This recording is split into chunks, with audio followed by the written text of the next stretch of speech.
You're very welcome back. And of course, the Greater Accra Regional Branch executives of the opposition NDC have backed the candidature of former Trade and Industry Minister Spio-Garbrah to lead the party in 2020's general elections. Now, the group believes that the comeback of the former President Mahama will present a stronger challenge for the NDC to regain power in 2020.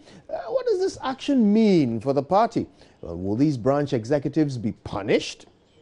Joseph Adekoka is the Greater Accra Regional Chairman of the NDC. He's our guest this morning. We're very excited to see you. Thank you very much for coming. Good morning. How are you? Very well indeed. I've been watching you every morning. You're very kind. This morning we were talking about some Bible quotation. Yes, yes. I was wondering whether sooner or later you become the preacher man that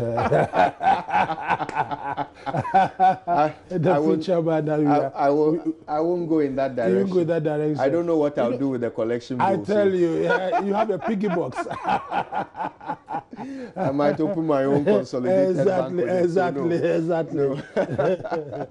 But things are happening very fast all of a sudden. Yes. And the Greater Accra region has decided to come out for Spio-Garbrah. First of all, let's start from this question. Why not the former president? And a good morning to yourself and your esteemed viewers. Apparently, there's nothing called branch executives committee or whatever it is. So I'm at a loss where these people are coming from, because the branches, we've just did reorganization, we just elected branch officials, and the party is focused on ensuring the branches are become effective and to concentrate on mobilizing the grassroots, the foot soldiers at the branch level. So I'm at a loss. I was just reading this last night and this morning, and this gentlemen who have constituted themselves into a branch executive committee or something, and I think it's not a structure in the party. It's not a structure in the party, so I'm at a loss.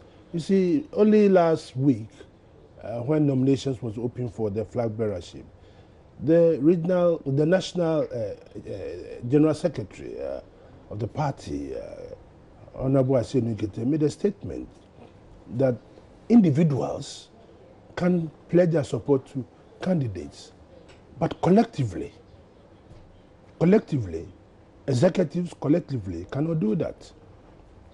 This is interesting. So this frowns on the directives that the General Secretary made at the beginning. So we are yet to find out. We are going to call the executives to the region and find out upon what authority or upon what mandate that they have, that they were able to do that. We must respect party structures. You see, and we must respect discipline.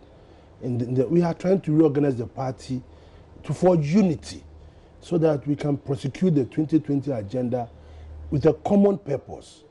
And if we start doing these kind of things, as the party has prescribed or the party has indicated that we shouldn't do, immediately we leave ourselves to a situation where at the end of the exercise, there's polarization, and we don't want this to happen. That is why we are saying individually you can pledge your support, but collectively you should really be circumspect in this. So I think I will personally call on Spio-Garbrah, right, to disassociate himself from this statement, because I know he believes he believes in the rule of law. He believes in the party structures. He believes in the tenets of the party's constitution, right? So he should really disassociate himself from this. That's an interesting call you're making, Mr. Kuka. I mean, politics is a popularity contest. You want people to... So yeah,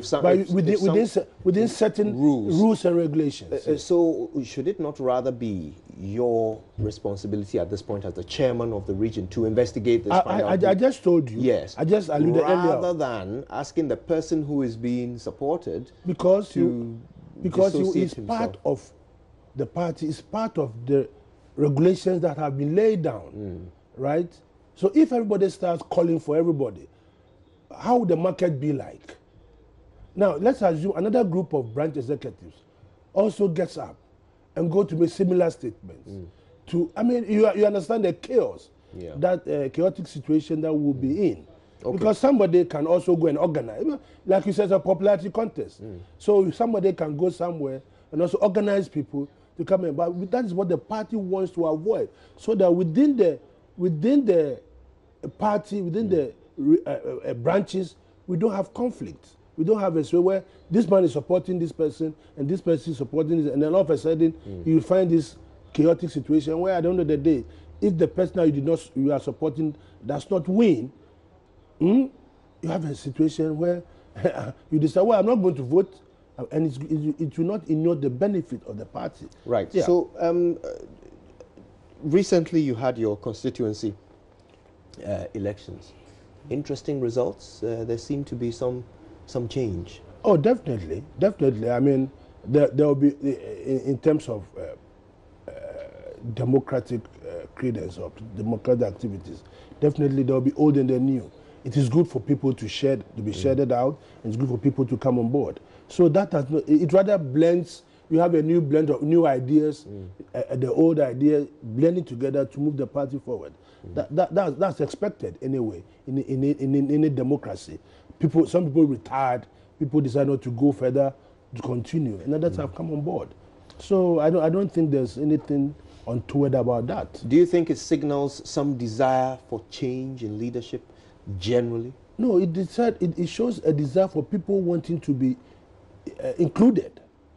Now, there's vibrancy at the branch level, and that is what we did not see during the 2016 election. Now, Saturday or Sunday, I went to an extended constituency meeting at Ayawaso, Ablekuma North. I've been there severally, and the attendance was not appreciable. This time around, when I was entering, I was scared. I thought there was, what do you call it, church attendance or something. The place was full to the brink. It showed the vibrancy that has entered into the party. So it's well and good. So this group is not a group you identify. You don't know who they are, but you will look into it. You will look into it, yes. So let's talk about you then. Yeah. You are, of course, the chairman for the region. And you are allowed to state individually who you support. Exactly. So tell us, who do you think would be the best strategic choice for the NDC going into the 2020 Unfortunately, elections? I'm here to see those who are going to contest. Officially, people have sent letters to the General Secretary. At the appropriate time, the party is going to list the number of people or people who have expressed intentions to contest.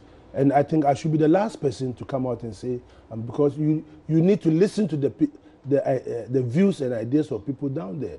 You know, it's premature for you to come and sit in the studio and say, for the simple reason that even I'm the leader of the party in the region, so I should be able to listen to the views of the people out there, and based on that, I would then be in a position to make a decision. Have you had a chance to look at the Kwesiboche report?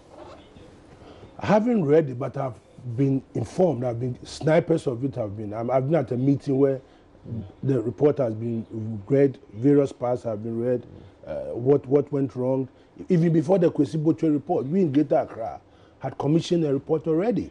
After the election in the region, we interviewed most of the branch executives, most of the constituency executives, parliamentary PCs. So we had our own report. So it was our report, that our findings, that we even sent to Kwesiboche when he visited Greater Accra. So we had already done that, and our findings were not far from what we were told after he had also gone. Tell us some of it. Tell us some of what you were told. Well, this exactly what is happening, where we create factions among ourselves at the constituency level, where constituency executives decide to support one candidate or the other.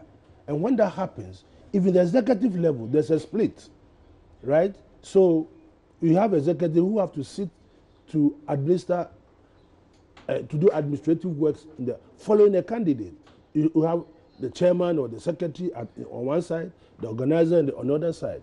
And with the type of politics we practice in this country, where we are not decorous, you know, people tend to attack themselves, write vile stories, I mean insults. It permeates to the supporters. So at the end of the day, they have a setback. They decide that no, they are not going to support your candidate, and then the party loses. Another thing, that the structures of the parties were not respected in many ways, right? So that is why we need to respect the structure. That is why I'm saying that with these people, if they had an option, or there's a structure they must go through. They must first see their constituency executives and have a discussion with them.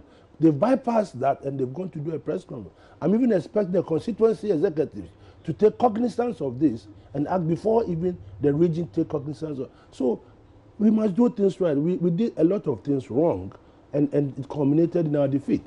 And this time around, we are saying, let us not make those mistakes that we made that led us to the defeat that we suffered the last election. Mr. Adekoka, will you tell us the results of your investigation? Will you tell us who was behind this announcement? I will. Once it has come to our notice, you won't shield them? No. It is incumbent on us to call them, because we are having a meeting tomorrow, and I'm going to look at the constituency from which they came from, and I'll charge the constituency executives to initiate the process, because that's how the structures should be. And what sanction will you level against them? Let us get there. Let us cross the bridge when we get there. Your constitution must prescribe some sanction. But first you must find the motive. You must find out.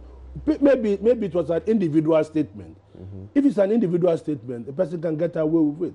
But if it's a collective statement, clearly it wasn't. Because there's no association of branch executives. Are you with me? So okay. the first instance, you have to determine whether it's an association of the party or not. Once it's not an association or an organ of the party, then we have to look at it further. Mr. Joseph Adekoka is the Greater Accra Regional Chairman of the NDC. We're so grateful you were able to join us this morning. Always good to see you. Thank you. All right, well, there's so much more to come. Showbiz is up next. Roland and Kadi have all the headlines from around the world of showbiz after these.